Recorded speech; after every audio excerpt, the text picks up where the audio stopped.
mungkin inilah peran Ani-Ani di sebuah negara. Tatanan sosial. Di sebuah tatanan sosial. Dia jadi kunci untuk meruntuhkan sebuah tirani. Ani-Ani itu memicu revolusi. Itu sebenarnya udah bukan sebuah konsep yang baru. Revolusi Prancis itu dimulai dari Ani-Ani. Boleh ceritain nggak? Banyak orang ya yang mengira kalau revolusi Prancis itu dimulai karena Louis ke-16, Raja Louis ke-16 itu suka foya-foya, Marie Antoinette gitu kan, suka foya-foya gitu kan. Tapi sebenarnya itu udah mulai keretakan monarki Prancis itu dimulai saat Louis ke-15. Jadi dia punya Ani-Ani, ya kalau sebutannya Royal Mistress lah gitu ya kan. Iya. Itu dia sangat suka foya-foya dan menghambur-hamburkan duit-duit kerajaan lah gitu. Karena memang Louis ke-15 ini sangat gak kompeten memerintah. Dia itu yang banyak kasih masukan buat politik gitu, pemerintahannya bagaimana. Jadi boleh dibilang yang memerintah di balik layar itu justru Ani-Aninya. Ani-Ani Royal Mistress is a culture sih.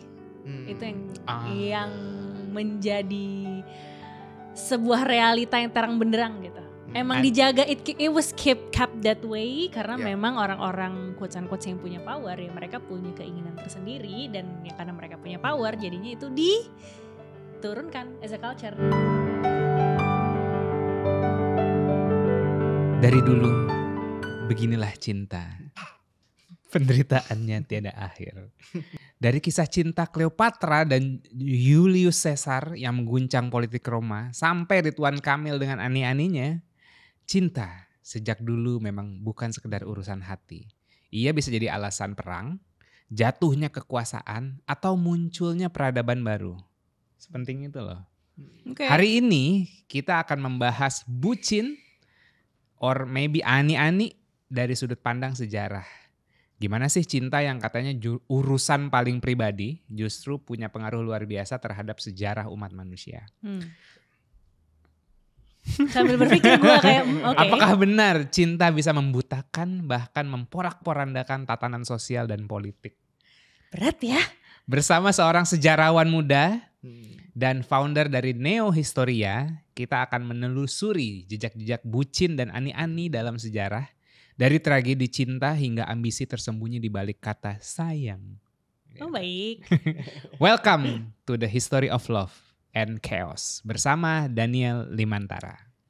Terima kasih banyak sudah mengundang Neo Historia ke sini. Thank you so much. Aku senang banget bisa ngobrol-ngobrol soal cinta nih. Kalau orang jarang ya bahas cinta dalam sejarah ya. Asli, gue gak kepikiran pas dibilang ini kayak, ayo kita ngomongin sejarah cinta. I was like, oh that's something that gue gak pernah tahu sih sebenarnya. Aku tuh dapat inspirasi dari nonton film Superman. Oke. Gitu di satu kan kayak ada Lex Luthor kan akhirnya dicepuin sama ininya kan, sama Ani-Aninya kan. Terus aku sempat mikir kayak mungkin inilah peran Ani-Ani di sebuah negara. Tatanan sosial. Di sebuah tatanan sosial. Dia jadi kunci untuk meruntuhkan sebuah tirani. Kayak gitu. Terus kayak kayaknya terlalu lebay dan terlalu dalam sih. Tapi make sense gitu menurut aku. Terus kayak siapa ya yang bisa gue ajakin ngobrol tentang ini. Terus akhirnya ada satu postingan yang sempat rame dan di take down itu gitu kan. Tapi sebenarnya konsepnya konsep yang dirimu buat tuh aku setuju. Perihal ngelihat pattern masa lalu untuk memprediksi masa depan. Karena menurut aku belajar sejarah adalah mempelajari pola masa lalu dan akhirnya bisa jadi belajar gitu kan. Nah akhirnya udah aku undanglah sejarawan muda ini. Jarang-jarang loh kita ngeliat sejarawan muda loh, biasanya tua-tua bapak-bapak gitu. Siap, dia sebenarnya senior tapi dalam hatinya ya kan also. Tapi kalau dirimu sendiri kan belajar sejarah tuh kayak tadi ya belajar pola. Yes. Gitu. Nah ada gak yang pola yang sekarang lagi happening yang sebenarnya terjadi di Indonesia zaman dulu atau mungkin di pojok-pojok bumi lainnya? Kalau dalam sejarah itu ada istilah Mas, tidak ada yang baru di bawah langit, tidak ada yang baru di bawah matahari. Kalau dalam kitab Pengkhotbah dia kitab orang Kristen ya, itu disebutkan kalau tidak ada yang baru di bawah matahari itu artinya apa? Semua yang terjadi pada hari ini polanya udah ada di masa lalu. dan bukan suatu hal yang baru sebenarnya. Maka tadi kan Kak Yasser bilang ani-ani itu memicu revolusi. Itu sebenarnya udah bukan sebuah konsep yang baru sebenarnya. Udah pernah terjadi dalam sejarah. Dan boleh dibilang alasan kenapa kita ada pada hari ini, alasan kita mengalami hal-hal di sekitar, itu karena kejadian dan pola-pola di masa lalu itu yang membentuk kita pada hari ini. Jadi kalau kita mau tahu pola-pola yang akan terjadi di masa depan, mudah aja. Belajar sejarah. Nah, seperti yang kemarin di postingan yang di take down itu ya. Kan sebenarnya intinya adalah kita harus tahu kalau yang namanya aset-aset dan lain sebagainya itu kalau digoreng dan dispekulasikan itu bakal bubble dan lain sebagainya itu sudah pernah terjadi di masa lalu. Jadi it's not new gitu, bukan suatu hal yang baru gitu. And also like Ponzi scheme pun juga ya itu. Iya, masih terjadi juga sampai sekarang dan lain-lain kan gitu. Ani-ani scheme. Kita akan membicarakan ani-ani scheme. Ani-ani scheme. Oke, baiklah silakan Pak. Tapi sebelum kita semangat sekali. Tapi sebelum nanti kita deep dive ke ani-ani, tapi pengen tahu dulu deh kayak di antara tokoh-tokoh sejarah nih yang paling bucin tuh siapa sih? Kalau mau dibilang paling bucin sebenarnya banyak ya. Saya kasih contoh aja deh. Ada satu kaisar di Tiongkok, itu namanya Kaisar Xuanzong dari dinasti Tang. Itu cinta banget dengan selirnya namanya Yang Guifei. Nah, Yang Guifei ini itu boleh dibilang ya dalam sejarah Tiongkok itu salah satu perempuan tercantik dalam sejarah Tiongkok gitu. Makanya si kaisar sampai jatuh hati dengan Yang Guifei. Sampai dibilang dia memfavoritkan keluarga Yang Guifei ini dalam tatanan kekaisaran gitu. Padahal di zaman itu yang namanya favoritism dan pilih-pilih keluarga gitu ya kan, itu gak boleh dalam tatanan negara Tiongkok gitu. Maka kalau di Tiongkok kan itu kan sangat kuat meritokrasinya. Tapi karena saking cintanya si kaisar terhadap Yang Guifei, itu banyak banget pejabat-pejabat Tiongkok yang merasa kaisar ini terlalu menspesialkan keluarga Yang gitu. Emang Yang cewek Guifei merusak nongkrongan emang nih cewek nih. Gitu ya? Iya, kalau dulu street stylenya kuat street tuh kayak cewek ngerusak nongkrongan bedanya. Oh sorry, cewek gak relate. Jadi kayak sebagai cewek. Karena lu yang ngerusak. Gak bercanda ya. Bercanda ya, feminis bercanda ya. Terus. Nah ini sampai saking berdampaknya ya. Itu sampai terjadi pemberontakan. Jadi ada salah satu jenderal dinasti Tang namanya An Lushan, itu kesel. Kok kaisar itu kesannya memfavoritkan selirnya sampai segitunya sih? Udahlah, saya udah hilang harapan untuk melayani kaisar gitu. Bro kecewa nih. Brotherhoodnya ini ya. Padahal An Lushan ini boleh dibilang ya sahabat karibnya kaisar loh. Betul tadi merusak tongkongan ya jadinya. Gara-gara pemberontakan An Lushan ini ada puluhan juta jiwa yang meninggal. Bayangkan gara-gara bucin gitu, hanya ada teman yang kecewa jadinya gitu. Mungkin simplifikasinya itu. Interesting. Itu salah satu contoh. Masih ada sebenarnya, masih ada. Kalau di Indonesia ada nggak? Kalau di Indonesia mostly sih bucinnya positif sih ya. Oh gitu. Ya maksudnya ya kasih contoh dong, jangan yang jelek-jelek aja. Contohnya cinta itu ada yang sehat kok aja. Bucin itu kan singkatan dari budak cinta ya. Iya betul. Budak cinta dalam arti kayak kita itu di rasionalnya mati dan terbutakan lah gitu ya. Passion terhadap sesuatu itu bisa dibilang bucin juga. Oh ya oke, benar. Tan Malaka kita sebut aja contohnya itu kan. Dia itu sampai akhir hayat beliau itu tidak menikah sama sekali. Sama sekali dia itu tidak merasakan yang namanya romantisme seperti kita inilah ya kan, yang mungkin ada pacar, pasangan dan lain sebagainya itu. Tapi dia benar-benar memperjuangkan hatinya untuk kemerdekaan Indonesia. Ya dia memang dulu punya kekasih lah, tapi kekasihnya itu kemudian bertepuk sebelah tangan gitu. Jadi ya itu akhirnya dia memutuskan bahwa bucinnya itu untuk Indonesia gitu. Terus dia trauma ya. Iya, terus ada Muhammad Hatta. Muhammad Hatta itu keren banget, luar biasa. Jadi dia bikin satu nazar ya kan. Kalau Indonesia belum merdeka, saya tidak akan menikah. Saya hanya akan menikah setelah Indonesia merdeka. Dia benar-benar tepatin janji itu. Oh, interesting. Makanya beliau itu kemudian bertemu dengan pasangan hidupnya dan ya setia sampai mati lah gitu. Orang Padang.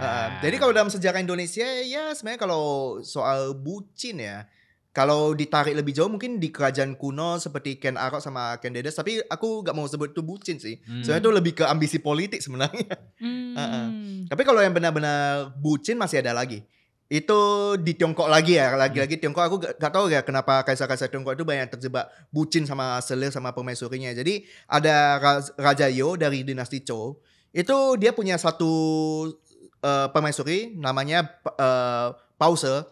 Jadi Pause ini dikenal sebagai permaisuri yang gak pernah mau senyum gitu. Jadi kaisar ini desperate. Aku cinta sama permaisuri saya, tapi permaisuri saya gak pernah mau senyum. Jadi bagaimana saya harus lakuin apa supaya dia bisa senyum gitu ya kan. Dia nyalain lah itu menara-menara peringatan yang tujuannya supaya memperingatkan tentara-tentara kalau ada serangan dari suku barbar di utara gitu. Nah si kaisar nyalain menara peringatannya, padahal gak ada serangan sama sekali. Caper doang ya, caper minta diwaro doang ya. Caper doang. Jenderal-jenderalnya kaget lah ya kan. Lu ada serangan ini. Semua kumpul kan di istana ya kan. Mana musuhnya kaisar? Si permaisurinya ketawa. Itulah pertama kalinya permaisurinya itu senyum. Si kaisar senang dong. Ya kan? Itu konyol banget sih asli. Iya. Berarti itu followernya Dark Lulu Manipulation. Oh baik, cewek-cewek yang jual mahal. Baik, bentuk merek ya kita ya. Biarin aja Ya, yang wah ini kita harus high value, punya taktik gitu punya ya, taktik untuk gitu. memanipulasi. Betul. Oke, baik. Jadi dia terus ulang-ulang hal seperti itu. Jadi jenderalnya kesel kan. Suatu hari benar-benar terjadi serangan ya. Ini kayak yang itulah yang cerita soal penggembala domba dan serigala itu ya kan. Suatu hari terjadi serangan tapi jenderalnya ini pasti dia cuma mau bikin senyum aja ya. Bikin senyum permaisurinya. Tapi benar-benar diserang. Matilah kaisarnya. Sama permaisurinya juga katanya ada yang bilang dihukum mati, tapi ada yang bilang itu diperbudak oleh orang-orang Xiongnu yang suku-suku barbar di utara. Bayangkan demi bikin perempuan senyum, kaisarnya rela menggadaikan kehormatan dan keselamatan negaranya gitu. Gimana? Sebagai wanita gimana? Lo ngerti kan sekarang kan? Lagi memproses Pak, kayak too much info ya, tapi kayak oke. Terus akan lanjutkan. That's why gue gini, kayak ya kalau emang mau kalau wanitanya worth it gitu ya, dikejar gitu. Cowok memang harus melepaskan egonya sih. Gitu. Dirimu tahu sempat lewat gak yang video aku presentasi untuk ngelamar dia? Oh belum. Oh enggak, jadi aku ditolak 2 kali ngelamar dia sama orang tuanya karena papanya jenderal, mamanya polisi. Terus gue urakan orang Padang dulu, gue gondrong gitu. Ini mungkin pendengar lama bear with me sedikit ngasih konteks aja gitu. Ya terus akhirnya yaudah kita susun strategi dan segala macam. Terus akhirnya aku bikin presentasi dan segala macam. Ada beberapa orang yang kayak lu harga diri lu kemana apa segala macam gitu. Enggak sih gitu. Emang kita harus mengenyampingkan ego kita memang untuk cinta gitu. Ya, aku udah ingat. Pernah lewat FYP sih di Instagram. Iya. Yang bikin presentasi di depan itu ya kan sampai ya memang kalau udah memperjuangkan seseorang yang menurut kita worth it, kita siap ya untuk menyeberangi lautan, mendaki gunung. Tapi kalau gerimis gak jadi ya. Kalau gerimis gak jadi ya. Ntar demam. Iya, tak demam. Oke. Itu kan yang kayak Asian ya, Asia. Ini yang mungkin yang terkenal mungkin yang di Prancis nih. Tadi kamu sempat ngomong kan gitu. Kamu kayaknya jadi pendengar nih hari ini nih. Iya. Tapi kalau ada sebuah amazement atau kayak wah rupanya gini ada realization jangan malu-malu ya. Tadi kan bilang katanya revolusi Prancis itu dimulai dari ani-ani. Nah ini menarik nih. Boleh ceritain nggak? Banyak orang ya yang mengira kalau revolusi Prancis itu dimulai karena Louis ke-16, Raja Louis ke-16 itu suka foya-foya, Marie Antoinette gitu kan, suka foya-foya gitu kan. Oh, yang sempat istrinya siapa gitu yang mirip Marie Antoinette foya-foya, aku beli dia ke mana tuh? Yang sempat disamain di Marie, gitu. Tahu ingat gak? Amerika beli roti. Roti 250.000. Iya, oke. Terus. Tapi sebenarnya itu udah mulai keretakan monarki Prancis itu dimulai saat Louis ke-15. Oke. Jadi Louis ke-15 itu boleh dibilang sangat tidak kompeten lah dalam memerintah Prancis. Jadi dia punya ani-ani ya, kalau sebutannya royal mistress lah gitu ya kan. Iya. simpanan kerajaan Gue gitu. suka banget deh ini mempelajari pola gini. Sorry kalau gue potong-potong karena gue seneng banget nih pola-pola kayak gini. Terus I can see that. Bahkan sebenarnya yang namanya Royal Mistress, Ani-Ani, jujur saya gak tahu ya asal kata Ani-Ani itu dari mana ya. Mungkin nanti bisa ditambahkan Kak Yasa kali aku. Nanti gue kasih tahu loh sejarah nama Ani-Ani itu dari mana. Iya, tapi kalau dalam sejarah itu dikenal istilahnya Royal Mistress gitu. Dan Louis ke-15 ini punya Royal Mistress, itu dia sangat suka foya-foya dan menghambur-hamburkan duit-duit kerajaan lah gitu. Jadinya rakyatnya mulai menderita tuh ya kan, banyak yang gini gagal panen gitu, banyak yang kelaparan dan lain sebagainya. Tapi sementara itu di Paris itu istananya foya-foya gitu. Nah sebenarnya dimulai di masa Louis ke-15 ini gagal punya Ani-Ani yang memang suka foya-foya sama Ani-Ani ini. Karena memang Louis ke-15 ini sangat gak kompeten memerintah. Dia itu yang banyak kasih masukan buat politik gitu, pemerintahannya bagaimana. Jadi boleh dibilang yang memerintah di balik layar itu justru Ani-Aninya. Karena Ani-Aninya ini yang kemudian memicu rasa muak dari orang-orang terpelajar di Prancis pada waktu itu, yang kemudian menghasilkan banyak buku-buku pencerahan dan juga ideologi revolusi yang kemudian nantinya akan menjadi revolusi Prancis. Jadi sebenarnya keretakannya itu udah dimulai di generasinya Louis ke-15. Berarti kalau kita tarik ke masa sekarang, kan itu udah ada patternnya tuh, ya kan, foya-foya, terus kelihatan istrinya blunder, apa segala macam gitu kan. Berarti satu generasi lagi bakal revolusi nih Indonesia kayaknya. Saya sih gak berani untuk ambil statement seperti itu ya, karena gini Kak, yang namanya sejarah itu unpredictable sebenarnya. Satu variabel itu bakal bisa mengubah semua pemikiran kita, mengubah masa depan gitu. Saya kasih contoh ya kan, kayak kenapa terjadi Perang Dunia Pertama, itu karena Pangeran Franz Ferdinand kan literally supirnya salah belok. Makanya kemudian Gavrilo Princip punya kesempatan buat bunuh Franz Ferdinand, terjadilah Perang Dunia Pertama. Padahal waktu itu banyak ahli berspekulasi karena memang ada kemungkinan terjadi Perang Dunia Pertama, tapi gak terjadi secepat itu.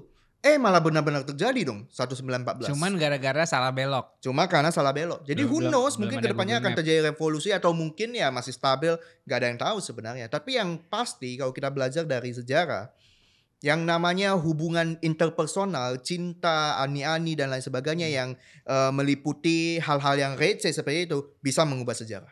Jadi Ani-Ani, you know your position in this. Apa tuh? Dan justru ini menjadi wake up call buat kita semua. Kalau kita semua itu punya power sebenarnya. Termasuk Ani-Ani yang seringkali dipandang rendah gitu ya kan. Kamu dapat duitnya dari pejabat yang hedon dan lain sebagainya gitu. Tapi sebenarnya mereka punya power dalam sejarah. Lu punya kunci untuk menjatuhkan para pejabat korup itu, untuk ngeridim dosa lu aja gitu. Ayo, Ani-Ani. Ntar dapat duitnya dari mana? Dapat duitnya dari, jadi inilah, jadi KOL, influencer skincare. Nanti kalau kamu ngaduin whistleblowing, pejabat-pejabat yang ngebooking kamu gitu kan. Mungkin gue takutnya mungkin takut dibunuh kali ya.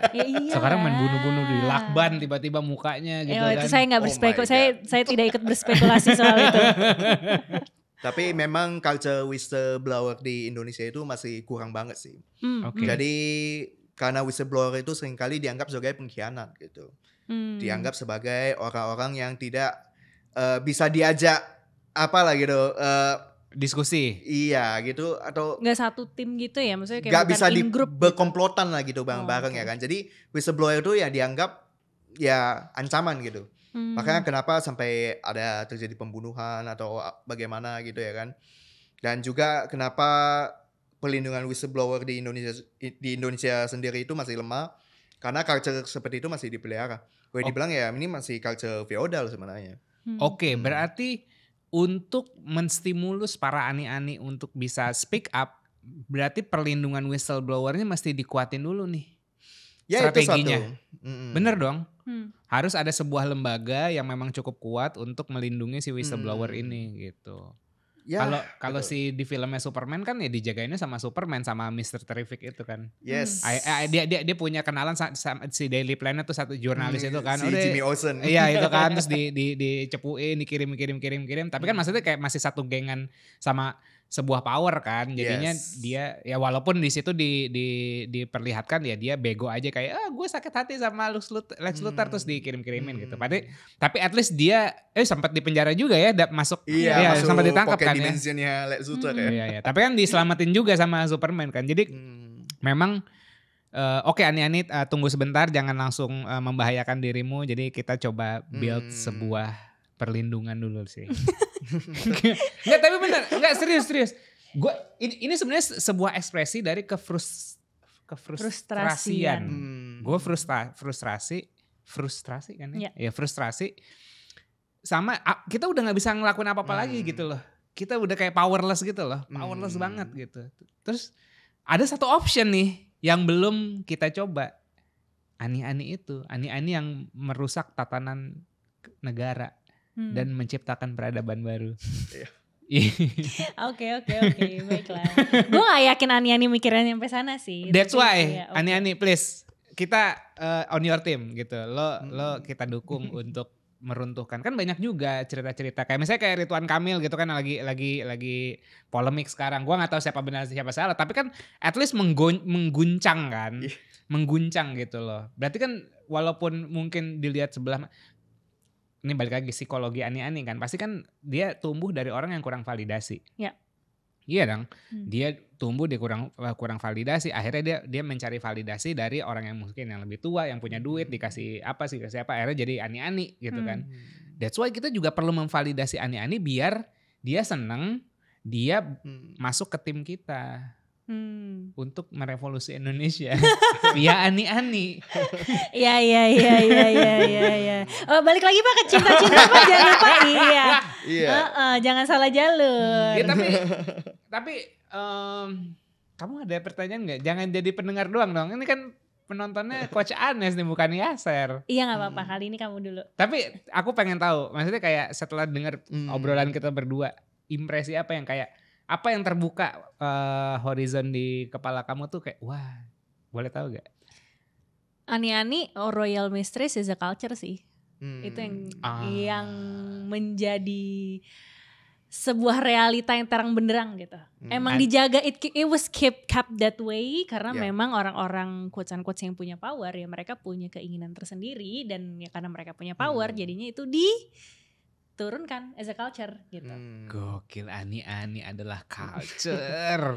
Iya namanya aja beda-beda gak sih gitu. Dan mungkin secara tatanan sosialnya aja yang berbeda-beda. Tapi selama masih ada kebutuhan dari pria dan masih ada kebutuhan dari wanita yang kemudian kebetulan saling mengisi satu sama lain meskipun itu agak transaksional.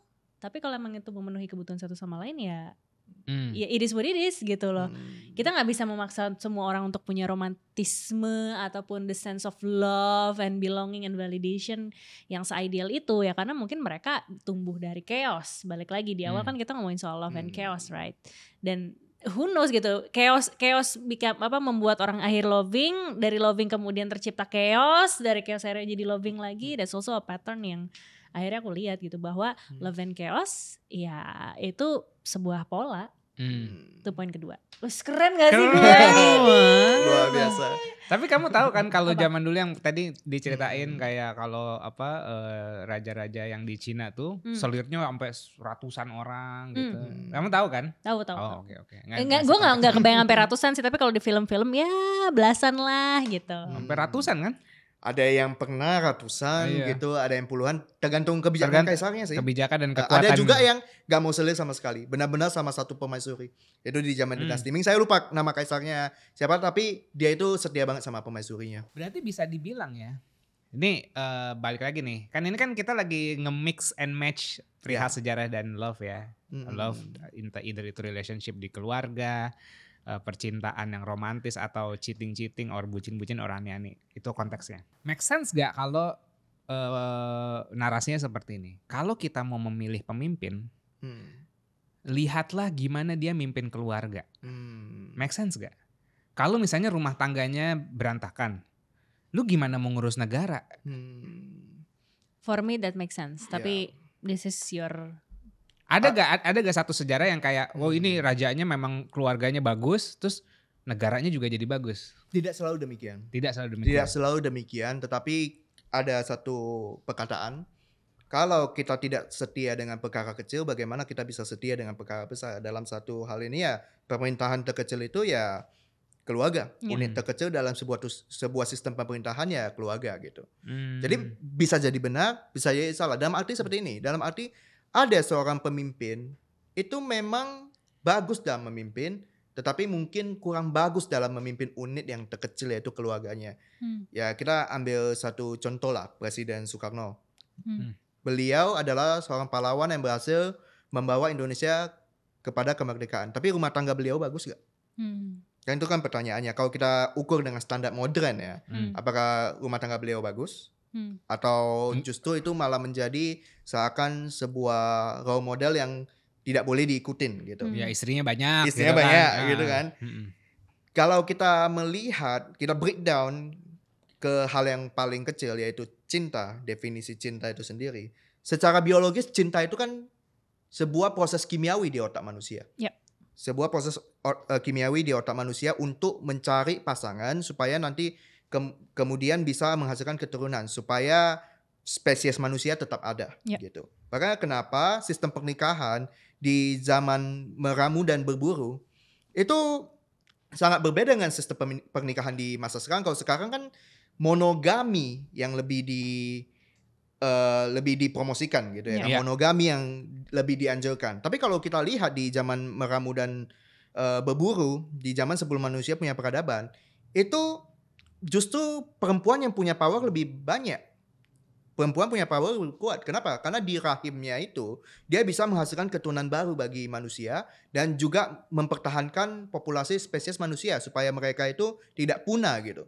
Jadi dulu perempuan yang justru punya power gitu. Makanya kenapa di suku-suku Amerika ya, suku-suku Native American itu yang jadi kepala suku justru perempuan. Di Padang masih kok. Di Padang Sumatera juga masih ya matrilineal gitu ya kan. Nah, dalam sistem suku Austronesia yaitu leluhur orang Indonesia kebanyakan saat ini, Austronesia itu justru matrilineal. Jadi yang sangat menggenggam budaya matrilineal Austronesia saat ini ya salah satunya suku Minang gitu. Cuman Minang doang ya di Indo? Ada lagi gak sih? Ada Toraja dan Minahasa kalau nggak salah. Oke.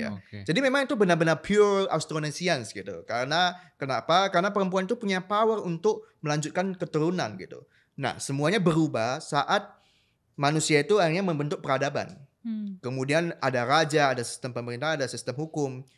Laki-laki kemudian yang mendominasi. Muncullah sistem patriarki. Makanya semua hal seperti royal mistress, ani-ani, kita gak boleh menghakimi mereka, tapi kita boleh menghakimi pria. Kenapa? Karena itu lahir dari sistem patriarki itu. Karena sistem patriarki itu menciptakan ketimpangan kekuasaan antara pria dan wanita.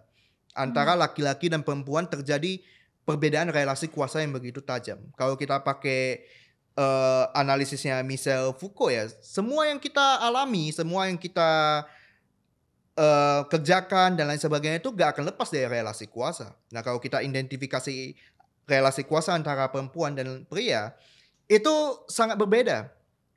Makanya karena ketimpangan kekuasaan itu muncullah supply and demand. Supply-nya ani-ani, demand-nya pejabat-pejabat hedon yang korup dan suka foya-foya. Berarti ciptalah culture itu. Berarti populasi ani-ani meningkat menandakan sebuah sistem patriarki yang makin kuat. Betul. Ya, betul. That makes sense. Tapi dari sini aku justru dapat realization bahwa jangan-jangan patriarki itu muncul karena dari luka atau traumanya pria-pria ini bahwa zaman dulu quotes-unquotes mereka yang didominasi oleh perempuan. Dan kemudian mereka punya sebuah keinginan ataupun hasrat bahwa masa sih gitu loh gue di rule sama perempuan gitu kan. Akhirnya ya gue gak tahu sih kalau based on sejarah, ini sotoy-sotoyan gue ya, gue disclaimer nih sotoy-sotoyan gue. Okay. Jadi akhirnya kayak pria-pria ini yang quote-unquote menjadikan wanita, ya lu adalah mohon maaf alat birth child gitu loh. Ya anak gak akan jadi tanpa sperma gue misalnya gitu kan. Jadi akhirnya mereka merasa bahwa ya harusnya anak itu terjadi, maksudnya atau anak itu akan ada ataupun akan lahir bukan cuma gara-gara lu perempuan, lu mau apa enggak, tapi gara-gara ada gue, bahwa gue yang punya kuasa, gue mau menginvestkan sperma gue di lo apa enggak gitu, ngerti gak sih? And once men realizing that power, nih cocok logi gue, akhirnya dia merasa bahwa oke, harusnya men rules the world dong, akhirnya muncul nih patriarki gitu. And now seeing that di sosial media orang-orang udah pada jengah dengan patriarki gitu kan, dan udah mulai kelihatan juga maksudnya cowok-cowok juga lebih open lah at least untuk discuss for this gitu. Mungkin revolusi yang dimaksud, I don't really think it has to be a nationwide, tapi setidaknya kayak bagaimana melunturkan si patriarki itu, dan bagaimana bahwa ya udah maybe it can be something equal, or maybe ya antara matriarki dan patriarki ini akhirnya it's just a role yang bisa dipakai dalam tatanan-tatanan yang berbeda gitu. Oke, let's say di pemerintahan, ya udah nih lebih ke patriarki. Tapi let's say di bagian edukasi mungkin lebih ke matriarki. So akhirnya ada role yang sebenarnya bisa dibagi-bagi. So that I think that's my proposal deh. Keren. Luar biasa Kak. Jadi anggapannya tiap cewek dan cowok punya role berbeda di tatanan sosial, jangan mendominasi satu sama lain karena kayak punya strength and weakness gitu. Mungkin kayak yang physical, yang tentara cowok-cowok, tapi misalnya kesehatan, edukasi misalnya kayak gitu-gitu cewek-cewek gitu ya. Dan itu memang udah berlaku sekarang gak sih? Maksudnya ada sebuah stigma bahwa misalnya service tuh bagusan perempuan gitu, atau misalnya yang bagian nurturing, bagian educating, bagian apa bagusan perempuan. Tapi enggak, sometimes we need a role from lawan jenis juga. Tinggal gimana nyeimbanginnya aja. Majority maybe yes, tapi kayak berarti matriarki dan patriarki itu kan adalah sebuah sistem yang dibuat gitu kan. If it doesn't work anymore, kenapa masih dipertahanin? I think that's my biggest question gitu. Oke. Berarti kalau mau kayak merevolusi atau ini bukan revolusi itu sebenarnya kayak rebel gak sih? Apa itu sebenarnya perubahan aja sih? Kalau revolusi itu dalam akar katanya sendiri artinya perubahan yang cepat. Perubahan yang cepat ya? Makanya beda dengan evolusi. Kalau evolusi kan perubahan yang lama. Makanya kenapa teori evolusi itu kan lama. Tapi kalau revolusi itu cepat dan banyak orang yang tidak bisa beradaptasi dengan itu. Makanya seringkali revolusi itu disamakan dengan rebel. Karena radikal gitu. cepat. Karena radikal cepat. Banyak orang yang tidak sempat beradaptasi gitu. Make sense. Tapi berarti it doesn't necessarily negatif dong revolusi sebenarnya. Enggak. Justru revolusi itu bagus. Salah satu hal yang membuat kita hari ini bisa ya kayak gini aja lah, kita bisa podcast, informasi kita bisa tersebar ke seluruh dunia, dan bisa jadi ya nanti podcast ini bakal ditonton oleh jutaan orang gitu ya kan. Itu kan terjadi karena revolusi. Hal yang tidak dipikirkan oleh leluhur kita di masa lalu. Ken Arok aja mungkin gak akan kepikiran podcast ini bisa mencapai jutaan orang gitu. Iya. Ya kan? Tapi itu terjadi di masa kini, dan kenapa itu bisa terjadi? Karena revolusi teknologi, pemikiran, teknologi, semuanya saling terhubung. Karena revolusi pemikiran itu yang kemudian menghasilkan revolusi teknologi dan juga kemudian menghasilkan revolusi berikutnya. Dan ya boleh dibilang kita hidup di zaman yang perubahannya sangat cepat. Exactly. Makanya so many people cannot keep up with that kan. Jadi banyak yang gak bisa ngejar, yang gak bisa beradaptasi. Mental health jadi sebuah isu sekarang juga. Oke. Make sense. Jadi not necessarily negative, tapi there are so many things positive we can get from revolution actually. Okay. We just need to find the way to adapt with it. Dan momentum gak sih? Iya, momentum tuh penting. Momentum revolusi itu kalau momentumnya bagus, revolusinya juga ya menghasilkan sesuatu yang kita harus bisa membedakan revolusi atau devolusi. Devolusi apa? Devolusi itu mundur ke belakang. Jadi yang sering kali dianggap wah ini revolusi, padahal sebenarnya membawa sebuah peradaban itu mundur ke belakang. Saya kasih contoh revolusi kebudayaan di Tiongkok di saat pemerintahan Mao Zedong. Itu kan disebut revolusi kebudayaan. Kenapa disebut revolusi kebudayaan? Karena mereka ingin supaya budaya-budaya kuno Tiongkok itu dihapuskan dan diganti dengan budaya komunis yang baru. Itu kan devolusi. Kenapa? Karena banyak sejarah yang dihapuskan oleh Mao Zedong. Gitu. Terus yang mau itu kan, yang tatonya Mike Tyson kan General Mao. Itu bukan yang Mao Zedong sama Mao yang gue tahu di sama Mike Tyson. Oh itu saya kurang tahu. Beda ya? Ada tatonya Mike Tyson itu kayak ini Mao dia soalnya ngetato badannya tuh kayak prajurit kayak yang kejam-kejam gitu. Oh, yang ditato dia bisa jadi sih. Iya. Oke. General Mao. Gitu. Tapi berarti kalau ini menarik sih. Ngomongin revolusi dan devolusi, berarti how can we know berdasarkan sejarah bahwa kita memang berubah ke arah yang cepat tuh yang positif dan bukan sebuah kemunduran? Sebenarnya simpel aja sebenarnya. Kalau kita simplifikasi, revolusi yang bagus itu adalah revolusi yang membawa manfaat bagi banyak orang. Jadi saya sebutkan aja lah ya, revolusi teknologi membuat kita ya dapat merasakan kenyamanan yang tidak pernah dirasakan oleh leluhur kita di masa lalu. Itu bagus. Tapi devolusi itu terjadi ketika revolusinya itu hanya menguntungkan segelintir orang. Oke, that makes sense. Dan itu banyak terjadi dalam sejarah juga. Yang katanya revolusi justru itu devolusi. Kalau di Indonesia pernah terjadi gak devolusi? Mau terjadi nih lagi dicanangkan. Mau dihapus-hapusin, mau diganti. Coba jangan sampai ke sana. Gue nanya histori. Saya kasih clue aja ya, 32 tahun. Iya, 32 tahun itu kan mau balik lagi 32 tahun. Oh, iya. Mikirnya agak lama, Bung. Ini podcast relationship ya, guys. Iya. Tiba-tiba di tengahnya kita belajar sejarah. Gue tadi udah menetralisir ya dengan proposal gue terhadap matriarki dan patriarki. Nah, balik lagi ke situ. Okay. Tadi sebenarnya gue mau ngomong ke situ, terus kenapa jadi ngomongin revolusi? Iya. Kenapa jadi konferensi meja bundar gini? Dari relationship tiba-tiba bikin KMB ya. Iya, makanya. Iya. Nah, tapi oke, ini saatnya aku juga masuk. Kenapa akhirnya aku bisa jump in ke sini? Karena kalau practicality-nya belajar history untuk relationship. Ini aku cerita dikit ya. Jadi sebelum aku ketemu Yasser tuh aku embarking on a journey kayak gue tuh mau relationship yang kayak gimana sih. So I learn from my history sebenarnya. Ngelihat dari bagaimana orang tuaku, kakak-kakakku, kemudian orang-orang di sekitarku gitu, teman-temanku sendiri gitu kan. Jadi kayak aku mencoba ngelihat pattern sebenarnya dari beberapa orang yang ada di sekitarku. Oh, di antara ini kok kayaknya gak masuk value gue ya. Nah, ini gue suka nih. Oh, ini role model gue gitu kan. Jadi kan akhirnya gue kayak punya perspektif sendiri dari apa yang gue pelajarin di history itu sampai akhirnya gue bisa craft sendiri gitu loh what kind of relationship that I want sampai akhirnya gue ketemu dia. Itu practicality pertama ya. Practicality kedua adalah mungkin nanti Yasser bisa cerita. Tapi during our hard time and struggle dalam mendapatkan restu gitu ya.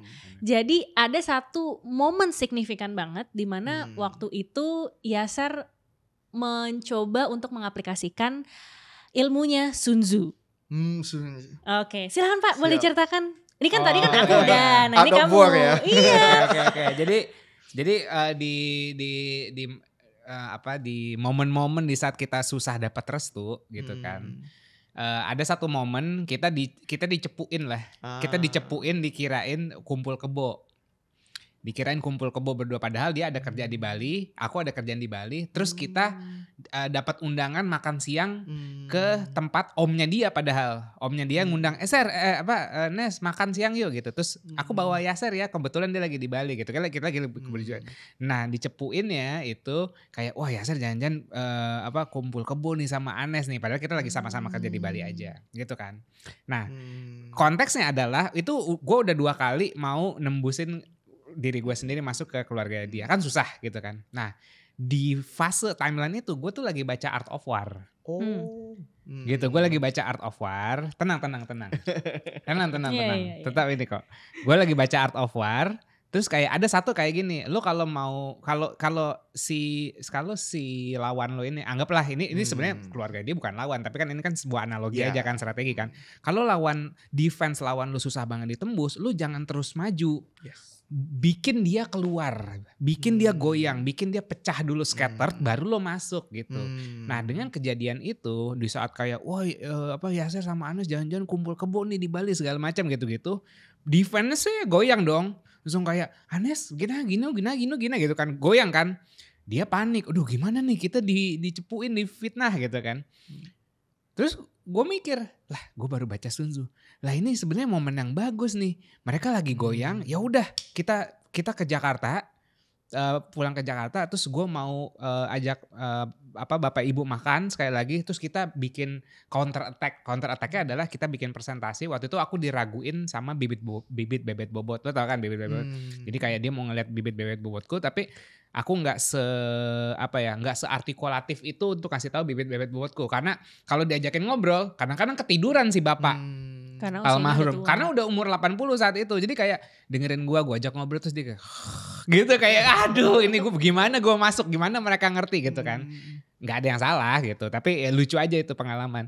Akhirnya ya udah kita susun strategi, akhirnya bikin presentasi, kasih makan dulu biar nggak galak kan, makan dulu gitu kan biar nggak galak, terus kita presentasi, ayo kenalan lagi segala macam. Di tengah mereka udah mulai goyang karena ada isu-isu itu, isu-isu kayak wah jangan-jangan anak gua hamil atau apa segala macam. Sampai sekarang pun kita nikah belum punya anak gitu. Itu kan berarti kan nggak terjadi kan, nggak terbukti gitu. Ya udah, tapi momentum itu gua manfaatin gitu pas lagi belajar sejarah. Belajar Sun Tzu gitu. Makanya itu yang bikin kayak dia sangat tertarik dengan sejarah, dan makanya kayak ini ada nih obrol apa ada kaitannya dengan ani-ani bucin dan segala macam. Gue kayak oke, ya udah deh gue ikutin aja gitu. Tapi I believe we can learn something through history gitu for a relationship related gitu. Ya itu jadi untuk menetralkan lagi. Tuh kan, ya gue menetralkan dia. Tiba-tiba tadi ini menyatukan tongkrongan. Wanita ini menyatukan tongkrongan, bukan memecah belah. Jadilah wanita yang menyatukan tongkrongan. Yes. Makanya kenapa pria dan wanita itu saling melengkapi sebenarnya. Karena masing-masing punya value. Maka mungkin saya apresiasi ya ke Kak Anes ya. Kak Anes berhasil membentuk value Kak Anes sendiri. Lagi-lagi kenapa value itu terbentuk? Karena kita belajar sejarah. Exactly. We learn from the past to make our present, to prepare for the better future. Kan itu.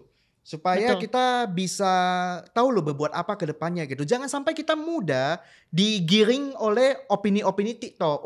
Relationship mesti kayak gini, relationship mesti kayak gini. Oh kalau pacarmu gak beliin kamu mobil, kamu itu berarti gak disayang sama dia gitu. Kan itu gak berlandaskan pada sejarah, itu gak berlandaskan pada akal sehat juga, gitu. Jadi kalau dengan belajar sejarah seperti tadi kata Kak Yasser kan, dari Art of War aja itu bisa tahu kita nanti mau bikin apa gitu ya. Literally sebenarnya Art of War itu kan untuk seni perang, untuk supaya Sun Tzu kan membuat buku itu untuk kasih ke raja-raja Tiongkok pada waktu itu supaya mereka bisa mengalahkan musuhnya dengan efektif. Jenderal kan, jenderal tapi ternyata bisa di-apply juga di kehidupan sehari-hari. Makanya sejarah itu mungkin seringkali ya dipandang gak berhubungan dengan kehidupan sehari-hari, gak berhubungan dengan relationship gitu, padahal sebenarnya berhubungan banget. Dan dari belajar sejarah itulah kita bisa membentuk value kita sendiri. Dan dengan membentuk value kita sendiri, kita menjadi manusia yang bebas, kita menjadi manusia yang merdeka, kita menjadi manusia yang tidak mudah diotak-atik oleh pemikiran-pemikiran orang lain. Dan kita membentuk pemikiran kita sendiri. Yang jangan-jangan pemikiran itu adalah dari traumanya dia sendiri atau menguntungkan dirinya mereka sendiri. Dan gitu itu kan? sebenarnya kalau ngomong relationship jangan take advice dari orang sebenarnya. Lu rasain sendiri, lu jalanin sendiri. Or at least lu belajar yang banyak dulu gitu. Belajar yang maksudnya kayak gini. Umur 21 tahun sampai umur 25 tahun gimana lu bisa tahu mana orang bener mana enggak dari kata orang yang dia sebenarnya baru aja diputusin atau ditinggal nikah. Itu pasti bias informasi yang diambil kan. Tapi kalau lu misalnya belajar sejarah yang lebih rich perspektifnya, jadi bukan narrow perspektif ya. Kalau sejarah kan misalnya kayak satu momen aja bisa dilihat dari sini. Betul. Lu pelajarin semua dari situ, ntar abis itu lu simpulin sendiri, abis itu aplikasiin di real life. Terus abis itu lu dapat wisdom. Dari wisdom lu bisa making decision gitu. Emang susah relationship kalau lu, that's why kalau orang-orang yang nyerah dan akhirnya ambil the dark side, ngomongnya marriage is scary. Bukan scary, tapi lu nya aja yang lu nggak bisa. Emang susah gitu. Kalau marriage is susah, gue setuju.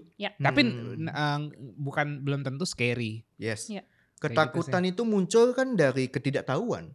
Kenapa orang seringkali bilang marriage is scary gitu ya kan, pernikahan itu menyeramkan karena mereka gak tahu mesti berbuat apa. Dan kalau kita gak tahu berbuat apa, Salah satu caranya belajar sejarah. Dan ketika kita belajar sejarah, kita kenali pola-polanya gitu ya kan. Juga nonton konten Kak Anes dan Kak Yaser gitu ya kan. Itu kan sejarah Yaser dan sejarah Anes juga ya kan. Habibie Ainun. Yes. Habibie Ainun, Soekarno yang besar-besar kan. Studi case-nya udah banyak banget. Tinggal kita mau belajar atau enggak aja gitu kan. Like kalau kita takut dengan sesuatu, itu tandanya kita belum tahu tentang itu. Jujur saya gak takut hantu, Kak. Saya gak takut hantu. Kenapa saya gak takut? Karena saya tahu nature-nya hantu itu. Ada yang mitos, ada yang buat untuk menakuti anak-anak saja. Itu kita tahu gitu. Jangan sampai kita takut dengan hal yang salah. Takut itu memang penting. Takut itu adalah cara manusia untuk bertahan hidup. Karena itu kan hormon kortisol yang menimbulkan stres. Takut itu kan supaya untuk menghindari predator. Takut itu perlu supaya kita tahu menavigasi sesuatu. Tapi jangan sampai kita takut dengan hal yang gak usah ditakutin. Salah satunya pernikahan. Gitu ya kan.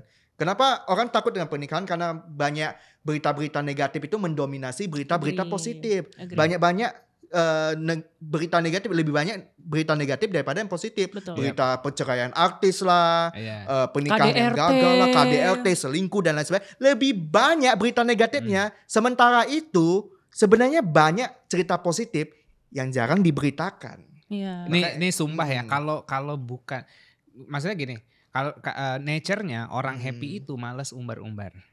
Orang happy itu malas umbar-umbar karena dia kayak ya udah gue happy, ngapain gue nyari validasi sama orang lain gitu. We are happy with our marriage, tapi kita juga sedih gara-gara itu. Yaelah, kita bukan social media person sebenarnya gitu. Tapi kayak Bi kok begini banget ya orang yang didominasi kayaknya yang ancur-ancurnya dong. Yaudah deh coba kita step up, coba kita expose diri kita sedikit ke market gitu kan, ke audience gimana healthy relationship gitu. Jadi ya apa ya? Ya awalnya asli kita juga nggak mau kayak gini ya. Ya tapi itu gara-gara juga prihatin. Gara-gara ngeliat itu sih kalau bisa di pattern yang kita lihat tuh kayak banyak narasi sebelum mungkin kita coba step up itu adalah wanita tuh nuntut pria atau nyalahin pria, prianya juga jadi males gitu loh sama cewek. Terus kata gue mending gini, gimana ya maksudnya kita tuh udah lelah dengan lingkungan atau sekelilingi sama orang-orang yang mohon maaf misalnya dia rumah tangganya tidak happy dan akhirnya tuh malah ngebawa negativity ke hidup kita gitu loh.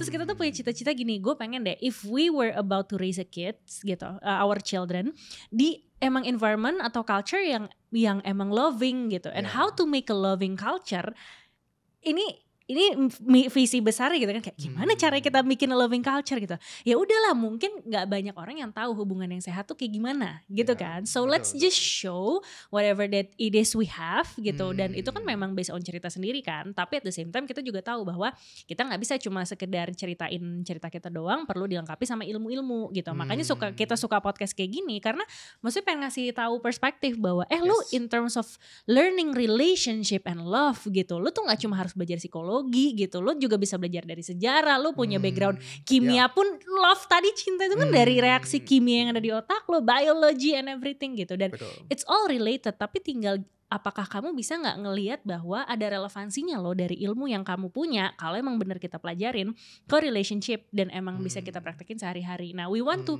make it a complete perspective supaya orang jadi tahu kayak tadi, dan no one will be scared enough gitu. Maksudnya at least mereka jadi have the hope and have the courage untuk kayak yaudah deh gitu. Maksudnya I want to try. Karena kalau enggak ya bakal susah sih menurutku. Even let's say kita mau merevolusi apapun itu gitu kan, kita mau bikin politik lebih baik, kita mau bikin apa, nggak akan bisa. If you're not a loving person tuh bakal susah gitu loh. Jadi kalau kata orang yang sangat dihormati di negara ini, we walk the talk, not only talk the talk. Ekspresinya biasa aja. So oke, mungkin kita di penghujung. Dari perspektif sebagai sejarawan dan mungkin sejarah, love tuh apa sih di dalam sejarah tuh seperti apa menurut kamu? Saya mau rangkum dalam satu kalimat aja. Cinta itu yang membuat kita menjadi manusia. Orang Yunani itu punya 4 kata untuk cinta, untuk love. Philia, eros, storge, dan agape. Agape itu cinta tanpa pamrih. Cinta Tuhan kepada manusia Dan seharusnya manusia itu mencintai Tuhan dan sesama, itu agape, cinta paling sempurna, kasih paling sempurna. Storge, cinta antar saudara-saudara. Eros, cinta antar pasangan. Itulah asal kata erotis gitu. Dan eros itu sebenarnya hal yang positif sebenarnya, yaitu cinta antar pasangan. Dan juga philia, mencintai pekerjaan kita, mencintai segala hal yang di sekitar kita, dan mencintai apa yang menjadi keinginan kita untuk supaya membuat orang-orang yang kita cintai itu menjadi lebih baik dan lain sebagainya. Jadi cinta itu yang membuat kita menjadi manusia. Jadi saya setuju dengan Kak Anes. Kalau kita mau membuat sesuatu menjadi lebih baik, tapi kalau kita gak punya cinta, sia-sia itu semua. Cinta itulah yang membuat kita itu menjadi manusia yang seutuhnya. Secara biologis, kimia di otak kita kan bekerja seperti itu. Kita dekat dengan seseorang itu karena kita peduli dan cinta dengan dia. Secara sejarah juga begitu. Sudah berapa kali perjalanan sejarah manusia itu diubah karena cinta. Cleopatra dan Marcus Antonius. Kaisar-kaisar Tiongkok yang bucin dengan permaisurinya. Soekarno dan istri-istrinya yang banyak. Muhammad Hatta dan istri satu-satunya Tan Malaka dan cintanya yang bertepuk sebelah tangan. Dan itu membentuk kita pada hari ini. Jangan lupa lagi, Adolf Hitler. Itu kenapa bisa tercipta monster seperti itu? Karena dia lahir di keluarga yang toksik. Keluarga yang tidak bisa memberikan cinta seutuhnya kepada Hitler yang masih kecil. Ya, akhirnya membentuk dia menjadi sesosok monster yang bisa membuat dunia berantakan gitu. Jadi perjalanan hidup kita itu hanya ada dua hal sebenarnya. Kekurangan cinta atau kita memberikan cinta dengan pantas. Sepantas-pantasnya gitu. Jadi sekarang ini pilihan kita bersama. Bagaimana cara kita mendefinisikan cinta? Bagaimana cara kita bisa memberikan cinta kepada orang-orang di sekitar kita? Bukan hanya pasangan, tapi masyarakat, pemerintahan, negara, hobi kita, pekerjaan kita. If we pour our love toward them, I think everything will be better. Karena zaman modern sekarang ini kan semuanya kan transaksional. Bahkan di unit keluarga terkecil sendiri pun kita menilai pasangan kita itu dari transaksi.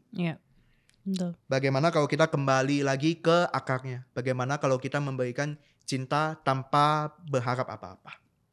Kalau kita belajar dari sejarah, itulah cinta yang sesungguhnya. Cinta yang tidak mengharapkan apa-apa. Kita hanya memberi, tidak berharap untuk menerima.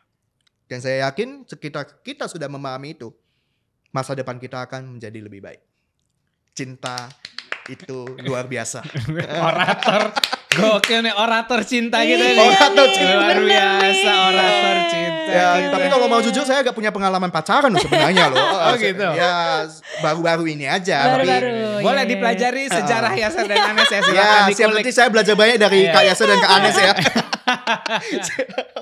Nice. Nah, di akhir ini aku mau kamu merekomendasikan ya buku sendiri boleh, buku orang lain boleh. Jadi kita ada support untuk penulis-penulis lokal. Kita akan giveaway satu. Kayaknya kurang ya kalau satu, 3 kali ya. 3 buku. 3 buku untuk teman-teman pendengar di sini, buku lokal. Yang dari Neo Historia boleh. Dari teman-temannya Neo Historia juga boleh. Atau semuanya dari Neo Historia bebas. Kamu nanti kasih buku apa. Yang pasti kalau mau dapetin buku yang nanti akan disebutin ini, kamu tulis pelajaran apa yang kamu dapat dari podcast ini. Tulis di kolom komentar. Nanti 3 komen terbaik. Terbaiknya based on apa? Suka-suka kita. Akan kita kirimin buku yang akan direkomendasikan oleh Mas Daniel nih. Mau ngasih buku apa aja? Berapa nih? 3 ya? 3. Oke, buku pertama yang pengen saya rekomendasikan itu Strategi Politik Perempuan dalam Sejarah. Ini keren. Kita harus belajar banyak nih. Ternyata perempuan juga bisa berpolitik dengan sangat lincah dan lihai gitu. Selama ini kan kita lokal nih penulisnya. Lokal penulisnya itu penerbitnya Neo Historia. Lewat penerbit Neosper di Daya Mulia. Nah, ini bukunya ini rangkuman dari tulisan-tulisan kontributor di Neo Historia juga. Dan ini menceritakan peran perempuan dalam politik, sejarah politik dunia, mulai dari Kaisar Wu Zetian. Wu Zetian itu satu-satunya kaisar perempuan dalam sejarah Tiongkok. Dan kepandaiannya, kepiawaian beliau itu luar biasa banget untuk dipelajari. Itu buku pertama ya. Buku kedua yang pengen saya rekomendasikan itu buku dari penerbit Komunitas Bambu sih. Untuk judulnya saya belum nentuin. Soalnya banyak banget bukunya dan jujur saja dulu saya kalau belajar sejarah, ini saya jujur aja ya, jangan hujat ya. Saya dulu belajar sejarah dari Wikipedia sama Britannica. Nah, Wikipedia dan Britannica itu kan masih permukaan banget ya. Bagaimana caranya supaya kita bisa mendalami sejarah lebih dalam? Saya pesan tuh buku-buku sejarah dari Komunitas Bambu gitu. Komunitas Bambu itu penerbit buku sejarah yang luar biasa banget. Pendirinya Bapak JJ Rizal, salah satu sejarawan senior juga. Itu banyak banget judul bukunya. Nah, itu saya belum bisa milih. Blind box nanti. Iya, nanti baru saya tentukan beberapa ya. Soalnya banyak banget judulnya bagus banget. Terus kalau buku ketiga yang pengen saya rekomendasiin sih, penulis luar boleh gak? Lokal, kita mau mensupport. Lokal aja ya. Lokal. Saya pikir-pikir dulu ya. Atau dari Bambu itu 2 juga gak apa-apa. Yang dari Komunitas Bambu aja. Komunitas Bambu 2. Okay. Berarti 2 ini ya, blind box ya tadi ya. Oke, siap, blind box aja berarti. Satunya dari penerbit Neo Hysteria. Oke, tulis di kolom komentar apa yang kamu pelajarin dari podcast ini. Silahkan ditutup. Oke, so hopefully dengan kita belajar sejarah, kita juga jadi bisa merefleksikan juga ke diri kita sendiri gitu ya. One of the things yang praktikal adalah tadi value apa yang bisa kita ambil dari orang-orang yang ada di sekitar kita, even dari tokoh-tokoh yang ada di luar sana. Hopefully kamu di sini bukan hanya pintar secara emosi, kamu juga pintar secara melihat pola sejarah sehingga kamu juga jadi cerdas dan rasional dalam memanage relationship and love. So sekian dulu dari kami. Aku Anes dan Yaser. Kita pamit dulu dari Sapio Pato. Thank you, sampai jumpa di berikutnya. Bye.